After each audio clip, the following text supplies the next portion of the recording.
Thank you. Mark Watts is representing Transportation California. And interesting enough, I first met Mark way back when the last gas tax was being considered, and I chaired the Transportation Committee for the California League of Cities.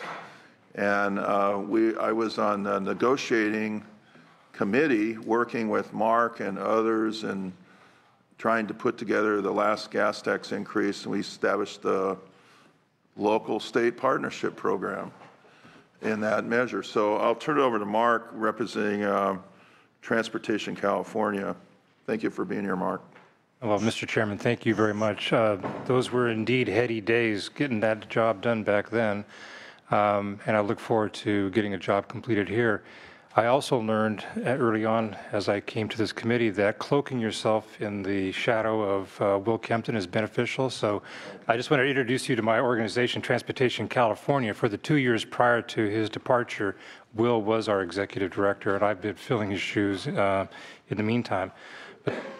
But the relevance of that is for the 2 years he was on board, our organization partnered with the California Alliance for Jobs to do a lot of quantitative analysis to support a transportation funding program of some type. We were going in, we didn't know what we wanted to do. We did focus in on a VLF initiative that we finally had to walk away from, and that led to a much broader and deeper series of analytics that we pursued. So let me just talk a little bit about that. I'm not going to drown you with numbers. I'm going to give you a sense of what we've discovered. So with the Alliance for Jobs, Transportation California partnered up earlier in this year based on the information we had developed earlier, and we conducted 6 focus groups throughout the state of California.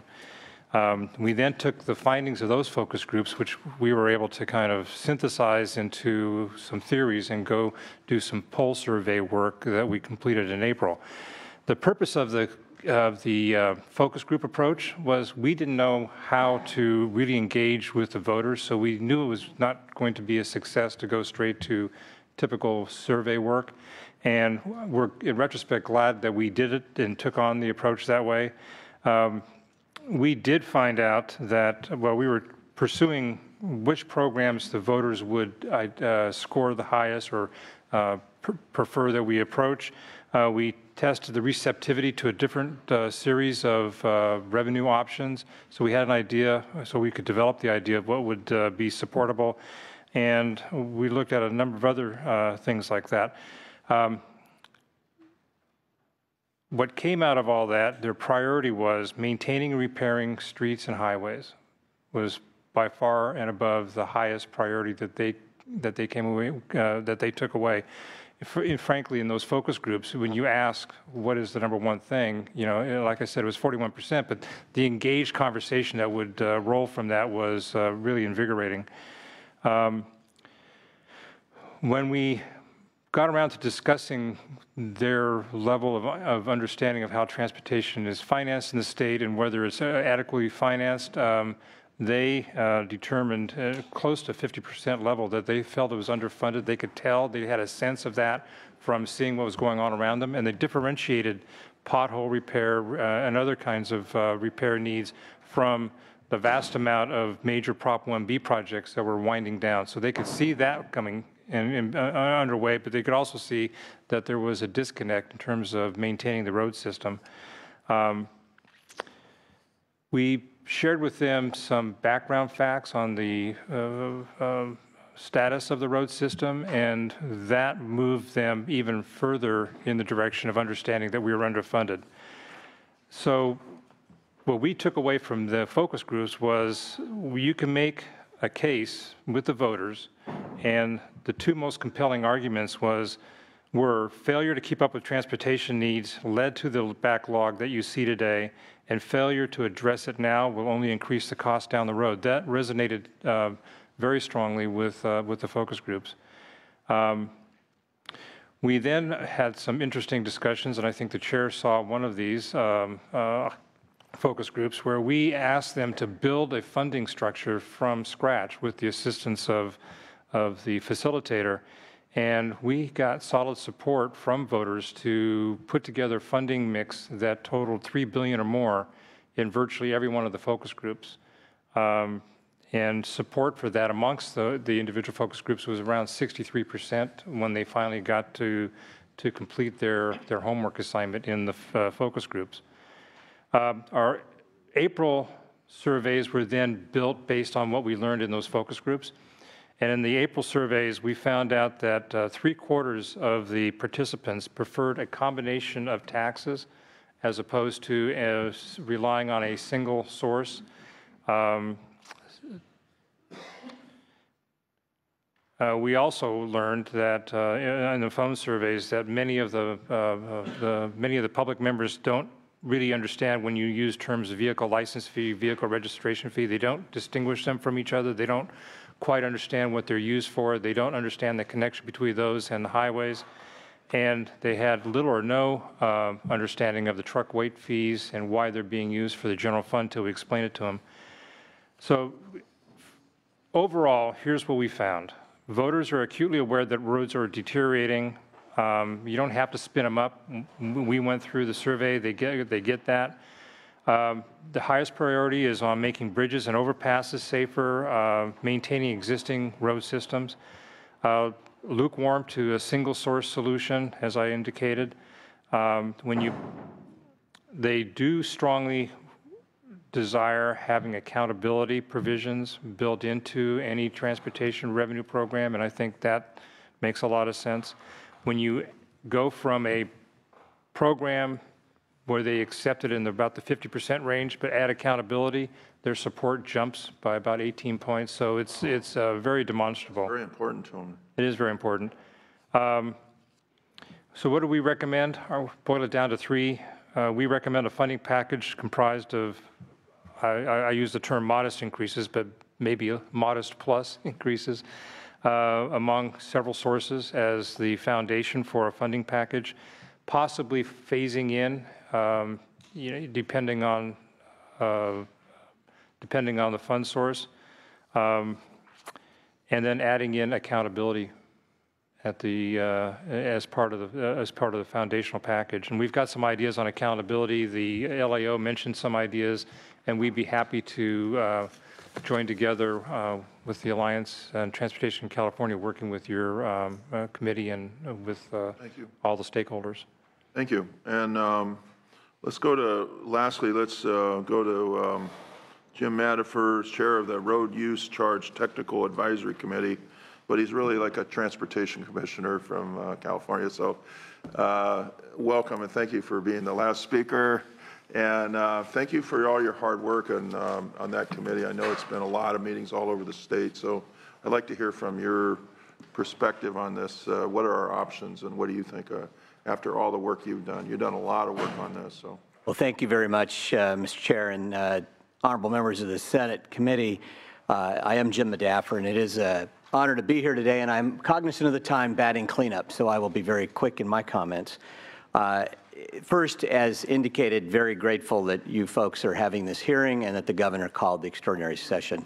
It's nice to see for the first time in a couple of decades the state is doing very serious work on transportation, and something that our leaders in Washington, D.C. can't even figure out. I'm here today as your long-term solution when you get right down to it. As you've heard, and as you've probably surmised, the gas tax is no longer a sustainable funding source for the long term. It might have made sense when everybody got 10 miles of the gallon and everybody, the user-paid principle there worked, because if you drove 10 miles, you paid for 10 miles. If you drove 1,000 miles, you paid 1,000. But as vehicles on the road now are getting much better mileage, the Priuses, the zero-emission vehicles, as we're moving into that direction, revenue sources obviously continue to drop, as we heard. And that means the work that you're doing today must provide funding at least for the next decade while we are working to create a permanent and equitable user-paid approach to funding our transportation system. A long-term solution is critical, and under the legislation you passed and the governor signed, Senate Bill 1077, the road charge could be that long-term solution.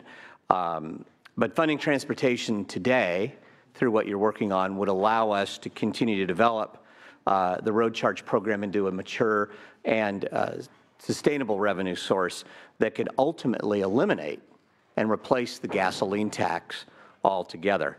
And we have found, we just did our first focus group last Sunday, and clearly charging users of the infrastructure based on usage is an equitable solution. But we need a system that's easy. We need a system that's just as seamless as the gasoline tax is today. And while we laud Oregon and other states that are looking at this stuff, there's a lot of work involved right now for some of those programs. And the gas tax is not that much work. Put $5 in number 10, and it's paid, and you don't even know it. So we've got to work on a program that'll make sense long term. And, you know, with the legislature and the administration carefully considering a program, we'll be there as time moves forward.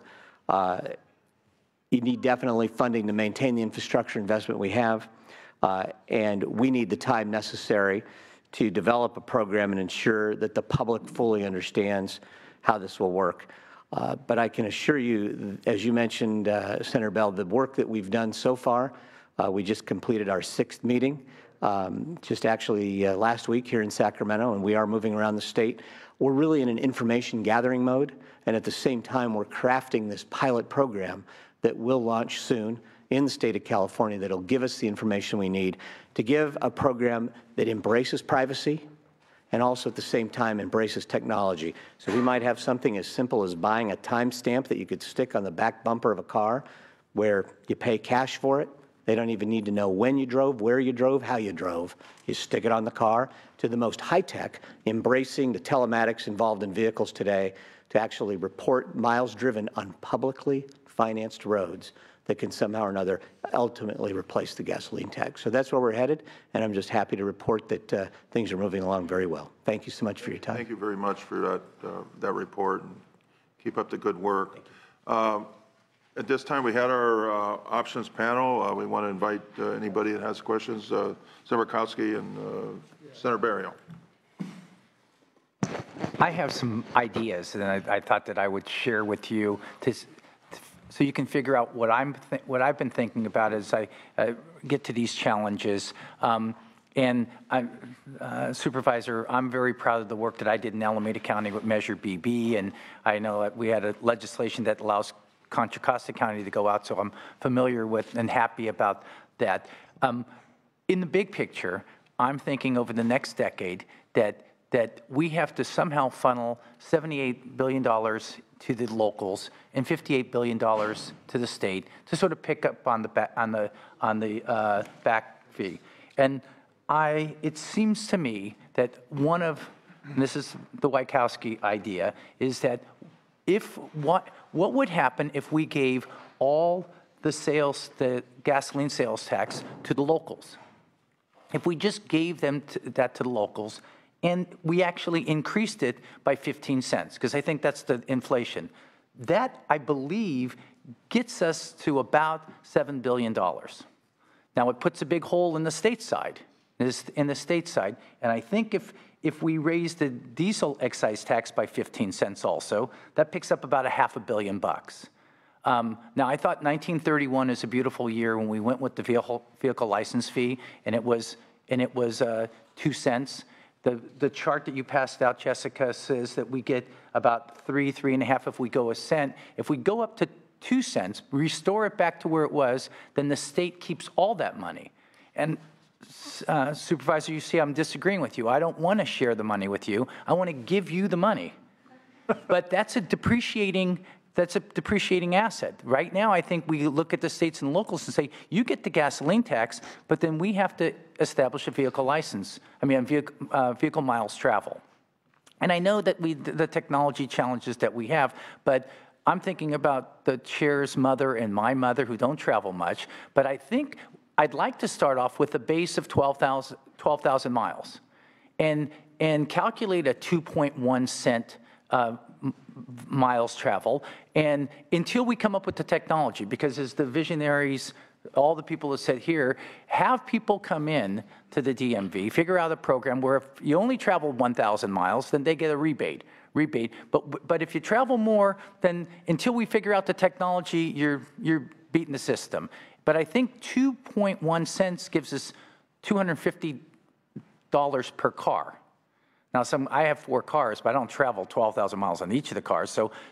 But that provides the restoration, because the state has to, I think the 5 million and then the 4 billion on the vehicle, on the license fee, almost makes us whole on the gasoline tax, that we're missing. So then the question is, does the vehicle miles travel get us to that $5.9 billion level?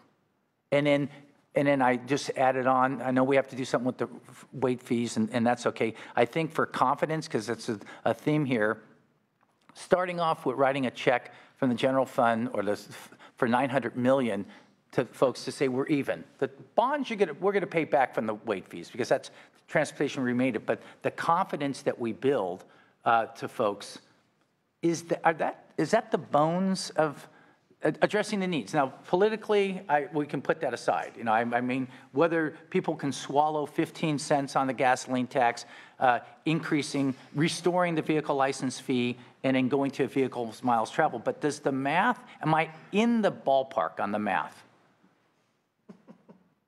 To getting us in a decade from now fixed. At least when we start off, we say in a decade, we're going to be at zero. Because I'm a practicing bankruptcy attorney, and I love to get to zero. I'm all about yes zero. Yes or no answer.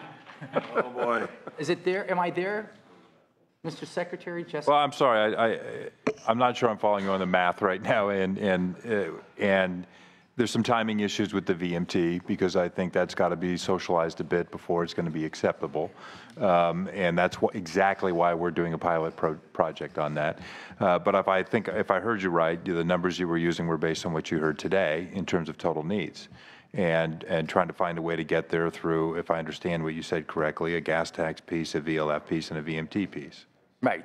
I'm just worried about if I give all the money to the counties and locals, which fixes their problem, I created another $5 billion hole for the state, plus the $6 billion that we need to get the backlog. So I get half of it restored with the VLF and the diesel, but unless I have some sort of vehicle miles travel, even if it's just for hybrids and electric cars on a flat fee, we're never going to get our backlog. I mean, I don't want to create more problems, but I want to get some. Well, I think there's some issues to pour through here a little bit. I just want to touch on these. You heard Mr. Medaffer say that in part the VMT idea might be used to offset gasoline taxes. That's a prospect worth exploring.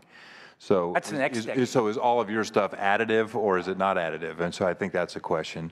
VLF, I know, you guys know this better than I, but it certainly comes with some political issues that are difficult, and I've observed those.